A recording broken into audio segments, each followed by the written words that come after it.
Kia te iwi and welcome to another episode of The Verdict. I haere ake nei, we are discussing state of origin eligibility, and the Chiefs are on a little bit of a roll. Have they done enough to perhaps feature in the Super Rugby Aotearoa finals? No.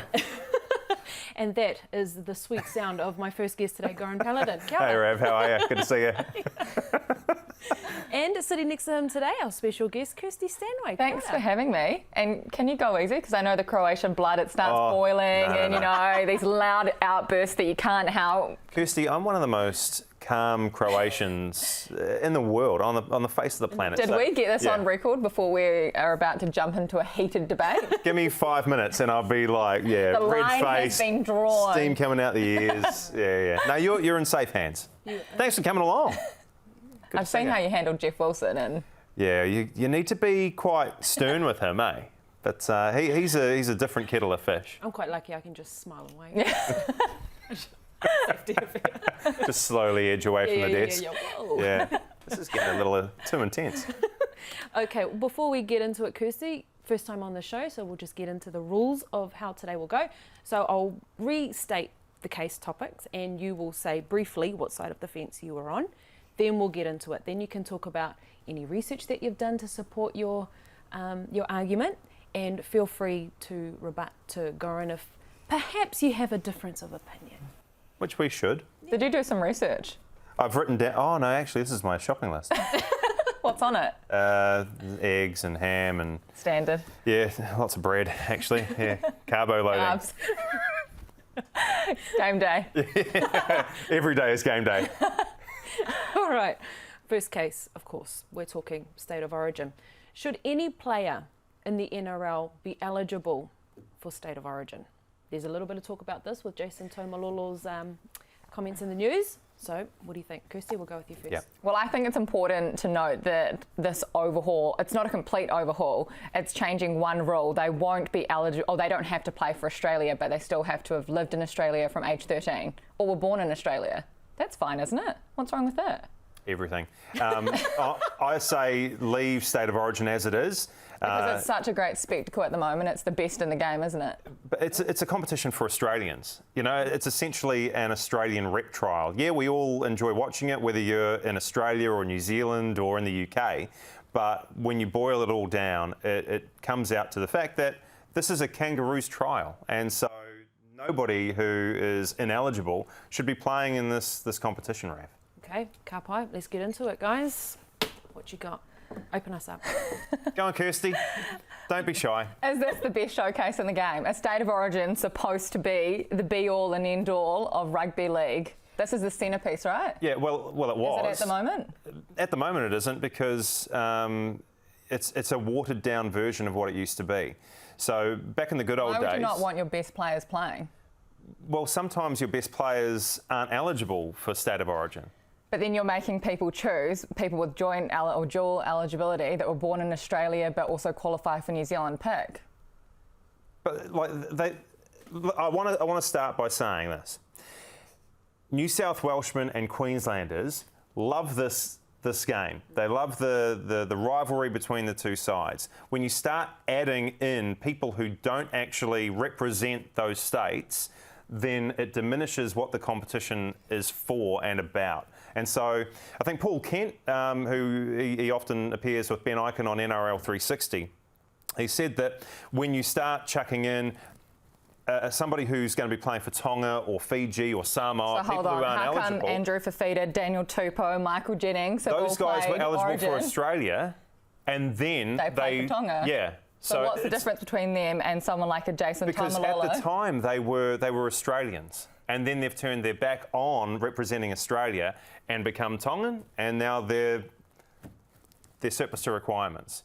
But the thing is, like, if you're a Queenslander and you want to watch Queensland play, you want to watch Queenslanders. You don't want people who are from outside of your state. I mean, when you think about what it was back in the early days.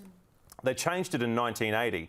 A history lesson here. In 1980, before the 80s actually, it was where people resided. So the strength in the Australian competition was all in Sydney, in New South Wales. So Queenslanders were coming down to Sydney to play in the stronger competition. And then when they played New South Wales versus Queensland, all the Queenslanders who were in Sydney played for New South Wales, and it was just like this one-sided walloping year after year after year. Things had to change. They said, look, let's make it about where you originate from.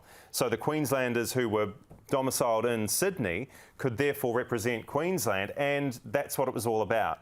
I hear what you're saying. People who have been in Queensland or New South Wales for a long, long time might want to play State of Origin, but if they don't actually bleed maroon or light blue, then what is the point? And I don't think fans will get on board with it. What's the state of the international game at the moment? Let's be honest. It's pretty good. Is it? So there's competition? Yeah. So it's not just Australia winning everything and have been for years and years and years? No, Tonga's with the, what do they call them? The guys who basically reneged on their previous, the Exodus. With Fafita and Tomalolo and Manumau and a number of others who left either Australia or New Zealand and went back to play for their Tongan heritage. That has lifted Tonga. We also saw the same with Samoa. Mari Tapau, It's pretty predictable though, isn't it? It's pretty predictable. I mean, the Kiwis have been good in patches, but consistently they haven't been good. If you allow people that were born in New Zealand or Australia to play Origin, but then still choose the Kiwis, take for example someone like Kalyn Ponga, born in New Zealand, but in Australia at a young enough age that he's obviously eligible to play for Australia. Imagine if he could play Origin, but then he can play for the Kiwis. It's only going to make the international game stronger. But he wouldn't be able to. So with the new rules. With New Zealand being a Tier 1 nation, you just couldn't. Well, that's something they need to change, isn't it? Why can Tier 1 players not, but Tier 2 can? Don't know. You make the international game. These are the rules are made to be broken, aren't they, Goran? Yeah, have you ever broken the rules before? No, I'm a very good boy. I bet you have. No, listen, all those speeding fines between Browns Bay, Birkdale, and I stick to the speed limit, Kirstie. Thank you very much. No, I don't have a car fast enough to break the speed limit. So, you know, the car seat in the back. Yeah, you know, I wrap myself in cotton wool when I'm not here at Sky. I don't want anything bad to happen to me. I don't want to break a bone. I don't want to say anything untoward. So, yeah, I've never done anything bad in my life. Well, Parramatta, you're a Parramatta fan, aren't you? Yeah. Okay, so someone like a Nathan Kalis, what did you think of him when he was playing? Great Kiwi. Great Kiwi. Where was he born? Well, I'm a great Kiwi. I was born in Australia. He was born in Australia. Would you not have loved to have seen him playing for your New South Wales side? No, because he's a Kiwi. But he was born in Australia. So what? I was born in Australia. I'm a New Zealander. Are you a Kiwi? I am a Kiwi. I feel like you're sitting on the other side of the fence now with this argument. You're making the Australian side stronger and not helping New Zealand. There are problems with State of Origin, and I think the reason that we're having this discussion is that they want to make the game better. They want to make it more attractive. In Australia, they say that there are dwindling ratings, and so how can we do this? And every so often, there comes up with the idea of, oh, let's get Jason Taumalolo into either Queensland or New South Wales. Sonny Bill, that was the one from about a decade ago. Let's get him in New South Wales blue. When really, they just need to bring back the biff. You know, like, let's make it quite interesting. Yeah. Like, because in the good old days, it was kind of like one rule for Origin, one rule for everything else. And so let's sort of desanitise Origin to get the interest back. You're not going to get the interest by just chucking in the absolute best players in the game because, in essence, you're creating an all-stars fixture. The all-stars didn't work. You know, when they brought that into being, it didn't work because there was no buy-in from the players, there was no buy-in from the rugby league watching public. Then all of a sudden they change it to a Māori versus Indigenous game. The players want to play, people want to watch. That's the way to do things. So you're saying that Jason Taumalolo, who spent, from the time he was 13, has lived in Queensland, do you not think Queenslanders would support him if he was wearing a Maroons jersey? They may do, but... They would do. Wee story. Mel Meninga tapped Jason Taumalolo on the shoulder a number of years ago and said, how about it? You know, you've been... He played Australian schoolboys, didn't he? He played Australian representatives because he was here from such a young age. He had the option. Yeah. And so Mel shoulder tapped him and he said, you obviously, you know, been in Queensland for a number of years. You'd look pretty good in our jersey. We'd like to see you in the back row. How about it? And he said, I'm a Kiwi. Well, now... He wants to play. Let him play. Well, do we know for a fact that Jason Taumalolo wants to play? because we've only heard from the agent, true. and Yeah, the does agent he is joining the actually want dots. It's like, oh, Paul Green, who used to coach Jason at the Cowboys, is now the Maroons coach. A lot of number crunchers have a lot to say about where they want their players to play. Yeah. Competitions to be a part of. I mean, who wouldn't mind a cheeky 30,000 per game? I mean, I wouldn't. Sign me up. Oh, so How you're do going I to play Origin. All right. What position? I'd play on the wing. Yeah, okay, I can see Give me that. a wide ball. So who would you play for? Queensland, obviously. Well, what's so obvious about I it? lived in the Gold Coast for a year, so. For 1 year, and that For a year. qualifies you. Well, Okay. I'm not New South Wales. I'm definitely not. I started school in Sydney. New South Wales. Yeah, I just think leave it as it is. And like Mel Meninga has been quoted in the last couple of days as saying, we don't want Jason Taumalolo in the game. You know, so even though he was the one to ask him all those years ago, he's now saying we're better off for not having him involved. Well, what about this? What about this ball? A lot of players, a lot of second generation, you know, Kiwis and Pacific Island who have migrated to Australia, who are born there now and do all their, you know, junior footy through the right pathways to qualify. But then they're put in a situation where they have to choose, you know, state of origin, Australian rugby, which is all they've known in their junior footy, or allegiance to their country where their mum and dad might be from. And So every that's a bit day of the tricky week, too, they're going to choose money, aren't they? Because a lot of these players come from very poor families, and as we know in the culture, Pacifica culture, they want to look after their families. 71% of players in the NRL are born outside of Australia nowadays, and 53 are Pacific Islanders. So you're making them choose between heritage and their family, or financial gain potentially. Is that the biggest thing here? Is money? I think it is. We know that Yeah. it's $30,000 per game. That's a huge amount of money for a 3-game series. Yeah. How can you turn your back on and like money like that when you've got, you know, family members that are going through hardship? And In Jason's case, it should be pretty easy to turn your back on that because he's on a 10-year, $10 million contract. Schoollionaire, Yeah, he doesn't actually need the money. oh, So come on, I just want- $90,000 is quite a bit. You're going to turn that down even though you've already got this many millions? Like you and I wouldn't turn it down because we're not on $10 million contracts over the next decade. You can always He have is. more money. Oh, no. Yeah, money doesn't buy you happiness. No, it doesn't. You're right. But I'd still take it. But it can help you buy a legacy. Well, so, in that, are you saying like, oh, look at all the things that I did. I played a length of time with the Possibly. Cowboys. Yeah. I represented New Zealand, Tonga, Queensland, maybe Australia one day? Well, I don't know. I think, yeah, he's in danger of flip-flopping far too much. Yeah. And then, you know, on the back of news like this, you see that Viliami Kikau has said, oh, well, I wouldn't mind playing Origin. Dude, you grew up in Fiji. You are a Fijian. You've played for Fiji. Just be happy with that. And, you know, I'm sure he's probably not on the same amount of coin as Taumalolo, but for goodness sake, mate, like, don't be greedy. And leave it for a passionate Queenslander or New South Welshman to play in the State of Origin series. One final thing from me, because I've said a lot and I feel like... Put the hammer down. Wait, what? Go on. Last year, the ARLC said that before State of Origin fixtures, they were going to flag the Australian anthem. And within 2 hours, they had to change that decision because fan uproar was so bad. They were like, look, this is an Australian competition. We demand to hear the Australian national anthem. So it only took 2 hours for the fans to revolt and for the organisation to realise, oh, okay, look, you know, we need to stick it in there. Yeah. So I think the same thing will happen. And reading blogs online, already there's a groundswell of support against an idea like this from fans alone. Okay. Say no more, Goran. Okay, I won't. We'll go on to my favourite team, eh? So we know how passionate you are about New South Wales. I'm looking forward to seeing the passion return, you know, yeah. Okay, well, let's round up our argument first. I do think that in this time in the world, 2021, the landscape looks very, very different to now to when State of Origin first started, obviously. The NRL looks it's very mixed race, mixed colour, mixed culture, mixed religion and all those sorts of things. But I am a die-hard State of Origin fan, have been for many, many years, and I do appreciate the concept. I bleed blue every year. Me too. I'm very proud of it, and I think it should stay. But they have to do something quick if they feel they are losing fans for their broadcast.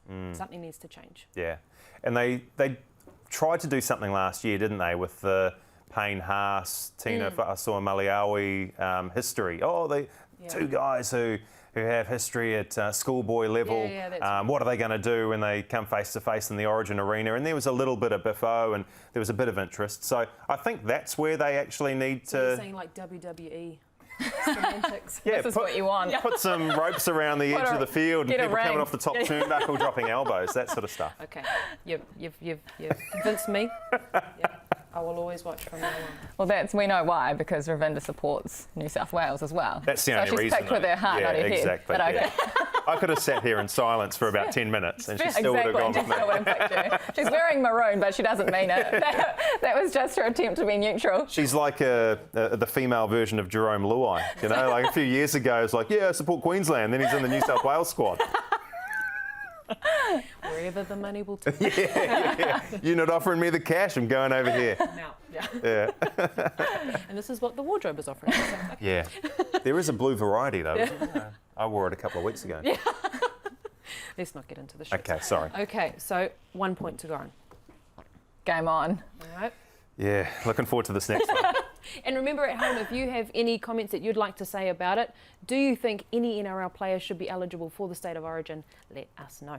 Yeah, please keep it to the Sky Sport channels. Don't slide into my DMs. I'm sure Goran appreciates you sliding into his, though. Nobody slides into my DMs.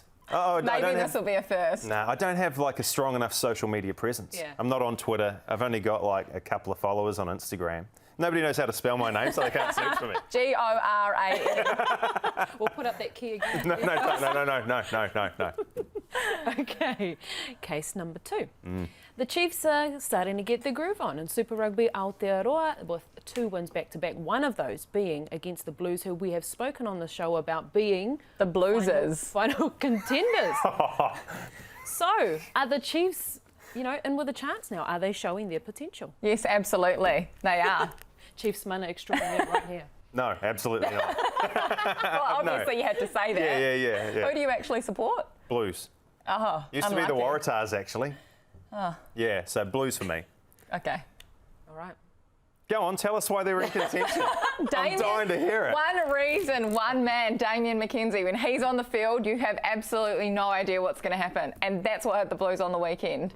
He's a magician. We call Richie Mo'unga the magician, but Damien McKenzie, he can just get through the smallest of gaps and boom, they're back in the game. They're on 2 wins, 2 losses, same as the Blues. A week ago, we were saying the Blues are the best in the business. They can match it with the Crusaders, and now look at them. They're equal with the Chiefs. It's crazy how quickly things can turn. And remember, all the Chiefs need to do is finish second in this competition to make the final. And as long as they make that final, anything can happen. Oh, yeah, look, if they made a if you final... love the Blues, you clearly don't love the Crusaders, so If they, put your case up, Goran. listen, I don't love the Crusaders, but I sure as hell appreciate what they've done over the last few years. And what they've done is undeniable, and what they have is undeniable. And when you look at a really good rugby team such as the Red and Blacks, they've got key players. We've said it weeks previously. They've got good players in the key positions. Guys like Richie Mo'unga and 10. What if he's to get injured?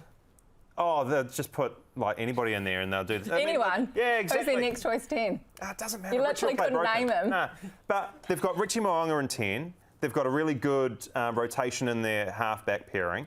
And then they've got an outstanding type 5. And, you've got Cody Taylor throwing into a line-out that's always fully functioning. I just don't see how any other team is their equal. And But as you know in sport, right, anything can happen. yeah, That's the beauty about sport. Yeah. Is that anything can happen. What are some of the but greatest... not in Christchurch. What are some of the greatest sporting... Did you expect in 2015 Holly Holm to beat Ronda Rousey? Yeah, I did actually. You did? Okay, let me ask you another one then. Leicester City, 5,000 to 1 outsiders to win the No, I Premier didn't League. expect that. Of no. course, because things happen in sport. Yeah. And you just can never say absolutely, conclusively, that the Crusaders are going to win this year. In Super Rugby Aotearoa, you can say with some certainty that the Crusaders will win.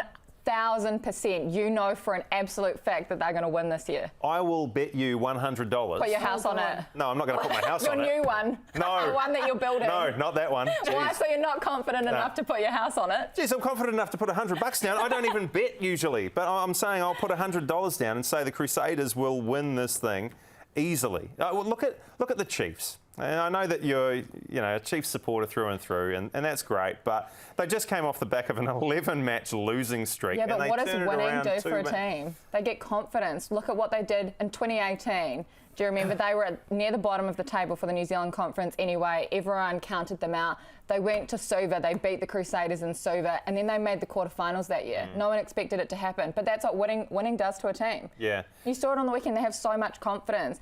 All week they were saying they wanted to play Chiefs rugby again, and they were. That backyard touch-style footy where they're throwing the ball around. Yeah, they'll make mistakes, but they also scored points. Yeah, they're conceding too many points at the moment. Like on average, it's something like 30 points per game. I know that the weekend against the Blues, it was a low-scoring affair and they didn't concede a lot. But when you go up against the Crusaders, and we're looking at the Chiefs going up against the Crusaders in their own backyard for a final, I don't think that they've got what it takes. I mean, earlier in the year, and yes, they were in the middle of that losing streak, they got hammered 39-17 at Orange Theory Stadium. So I just don't know how you can say that all of a sudden they're going to be a force in this competition. But it's not like the Crusaders are unbeaten there. Yes, they've made it a fortress, but the Hurricanes beat them there 2 years ago, and that was a shock to everyone. So you can do it. It's not a never say never. But it doesn't happen often. It doesn't happen often, I totally agree, but all they need to do is they need it to happen once. Yeah. So how confident are you? You say that the Chiefs are now like the equal of the Blues. They're equal on the ladder, 2 wins, 2 losses. They're still 2 points adrift. The Blues have a couple of bonus points up their sleeve. How confident are you that the Chiefs halfway through the competition, though, remember? Got another 4 games. Yeah, 4 games for the Chiefs to lose. 4 games. They only need to win a couple of them. As I say, they only need to come second, remember. We know the Crusaders are going to finish top of the table. No one's going to take them off that top spot. But whoever comes second meets them in the final, and you're in with a chance. But again, you're in Christchurch. Because the Chiefs... But. Yeah, well, I mean, this is what we do. We debate it. But, I just can't see anybody going to Christchurch in a final situation knowing their history and how good they've been over the last 4 or 5 years. Nobody can tip them up. Nobody. And I think it actually points to kind of like a bit of a broken competition where all of a sudden after only 2 good performances, you can say, oh, well, the Chiefs are going to possibly win the title. To come from nowhere after 2 wins. They're definitely in with a shot, though. It's not game over. They're in with a chance. In fact, all 4 of the teams, other than the Crusaders, are in with a chance, aren't they? The way that the competition shapes at the moment, I mean, it's so tight that any of those 4 teams could make the final. As a Chiefs supporter, can you explain to me, and anybody else out there... Well, I'm sure there will be plenty of people, because you know the Crusaders is only a tiny catchment and everyone hates them, so find them. How with like the quality of player they've had over that 11-match period, did they not find a way to win a game? How does that happen? Like at some point, with that kind of quality, you'd expect them to have won a game. They lost their mana, but they've found it again. Where was it? With Warren Gatlin, but he's taken it away with him. They're back. Did he send it back on a Zoom call or something? Yeah. Back on a Zoom call. At Microsoft Teams. Everybody, I found the mana. To be honest, I'm desperate to see somebody tip up the Crusaders. Exactly, we need it, don't we? The competition needs it. Rugby 100%. Needs it because it's boring if the same team keeps winning. Yeah. I mean, I'm not just saying this because I want the Chiefs to win. Like, we need this. We so badly need this. Yeah. 4 titles in the last 4 years. It's boring. Come on. Yeah, and... Otherwise, sort that salary cap out. Why do they have so many players? Yeah, how do they manage to keep signing them? Whether it's the Chiefs or the Blues or maybe the Hurricanes or Highlanders can sort of tip them up. Yeah. Like, I think for the sake of the competition... We need it. Yeah. Same problem with State of Origin. Maybe we should look at rule changes. Oh, I don't know about that, Kirstie. I think we just had that discussion, and I reckon the eligibility rules are probably going to stay the same. But as per the question, are the Chiefs a chance at being in the final? Of course they are. Oh, so they're in the final? No, they're not in the final. So who's going to make the final then? Blues. The Blues are going to make the final. Blues will make the final. So New South Wales and the Blues. It's picking everyone blue. Yep. Blue's my favourite colour. It's mine too, actually. Oh, nice. So you did the reverse psychology too with what you're wearing. Crusaders, Yeah. of all things. Oh, Chiefs are sort of red and black and a bit of yellow, though. aren't they? Yeah, they do. Yeah. Splash of gold. Mix, yeah. Yeah. Okay. Is that, are you done? Yeah, I'm done. Yeah. Okay. Yeah. So Cue in the rack. to round this one up, I do agree.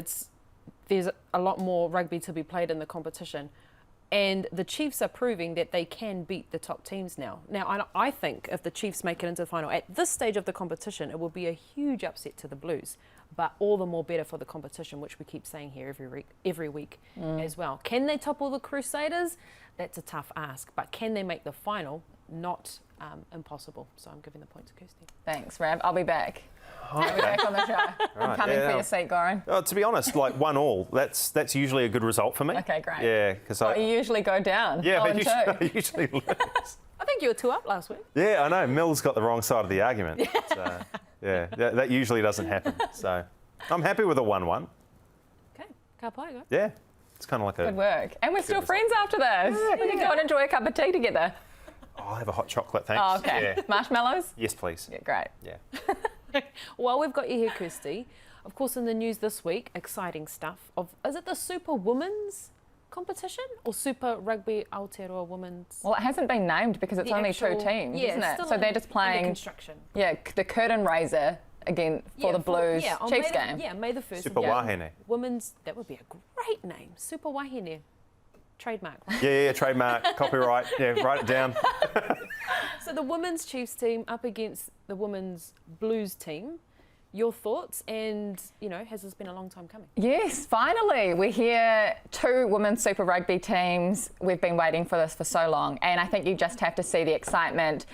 Chelsea Alley and Eloise Blackwell. Chelsea's like, I've been supporting the Chiefs since I was a little kid. And she's always said, I want to play for them. But it was never a possibility. Now it is. Now she actually gets to pull on the colours. Like, she told an awesome story on Monday about Liam Messon was coaching her in club a few years ago. And Liam just tossed some of his Chief stuff on the side one day and he said, oh yeah, you can have it. And she was like, man, this is the coolest thing ever. Like, I've actually got a Chiefs jersey on. Imagine how they'll feel when they have their own one, not Liam Messon's jersey. She's got her own jersey with her name and her number on the back of it. It's so cool. It's great news for those 2. But now you ask the question, where are the rest of them? Because I bet you someone, can you imagine Kendra Coxedge sitting in Christchurch thinking, where's my game? Yeah. Why do I not have a Crusaders jersey as well? So now the challenge goes out to the other franchises. You're slipping the Hurricanes, the Highlanders and the Crusaders. That's right. Up your game. Yeah, Yeah. so they're looking in the future. Great start. Yeah, It's a great start excellent though, yeah. But you are right. The Women's Rugby World Cup has been postponed. Our women obviously have a bit of time on their hands and could, get something underway this year if given the opportunity. I mean, there's been a Super W competition in Australia for women, the NRL women's competition. Why has it taken so long to get this women's competition going here? It's not like we don't have the personnel. Of course we've got enough players. They play the Whara Palmer Cup for their provincial sides. We've got more than enough players, so why have they not done it? Yeah. And it's about that sort of aspirational pathway as well, as you mentioned. You need to be able to see your heroes playing. Yeah. How else do you get more women in the game? Yeah, it's a really good thing, isn't it? Yeah. But how long until the rest of the unions pick up the slack? That's right. Yeah. So on the note that came out about it, 3 teams in the north and 1 joined south team. Is that right? So for a potential 4-team Next competition? year they're looking Yeah. at a potential expanding the competition, which is good. How do you feel about? I mean, are we suggesting that Crusaders and Highlanders would be one entity? But you can't have that, can you? Because it's the great battle of the South. Look Yeah. at the rivalry between the Highlanders and the Crusaders in the men's game. There's a great rivalry there. Yeah. You want the same in the women. You don't want to combine. So is it just a South Island side rather than a Crusaders catchment or a Highlanders catchment? Because you can't have... Yeah, that's what I took away from it. But again, a lot of We need more details. Yeah. That's something that we do need. We need more details around it. Yeah, Yeah. like 4 teams. I mean, at the end of the day, it's a great start. And I mean, what does this mean for women's rugby come May 1st when you've got a double header, Eden Park? It's going to be huge. It is going to be huge. You just hope Well, if the everyone Blues out keep there- winning, it'll be huge. Yeah, if they keep winning, then there'll actually be some people With their there. bonus points on board. Yeah. Well, I don't know. Geordie Barrett this weekend. Look out. Oh no. He's coming for you, Goran. Yeah. Because, I mean, what, the Blues have lost the last 2 games, and then it's Easter weekend this weekend, and they've got a home game, and everybody leaves Auckland. So they've got no home support. Oh, no. Everyone's having a fight. Bad things come in threes, right? So maybe a loss for the Blues, for the Warriors. So everybody goes. Yeah, go to the Coromandel. The Coromandel, yeah. Like when we go into lockdown, Jacinda says change in alert levels and everyone's straight in the car down to the Coromandel. 10:30 at night, it's like rush hour The traffic. motorway's blocked. Honestly, no. We're from these places that we're going to. We live there. Yeah. We're not spreading. By the way, I didn't leave Auckland, just so we're clear on that. I stayed put in all of the lockdowns. He actually stays in that very chair. Yeah. You see him in now. There's a bed that rolls out just under the desk here. Okay, well, ka pai to our women. Can't wait to see that game, but again, hopefully that this is the beginning start. of great things. And get out there and support it as well. Yeah, For exactly. you, buy tickets, go and watch that game, Yeah. get there early. Don't just turn up for the men, go and see the women as well because they need a good crowd. Very well said. And on that note, Kirstie, thank you so much for joining us today. Thank Got you. yourself a point there. Yeah, good I'm stuff. on the board. debut, yeah. Like the Chiefs, I'm on the board. That's Well what's done. important. You're more than on the board. You're going to be in the final, right? Yes, we are. And as for Goran and I, of course, we will be back here next week putting everything in sport on trial. Hei kona mai.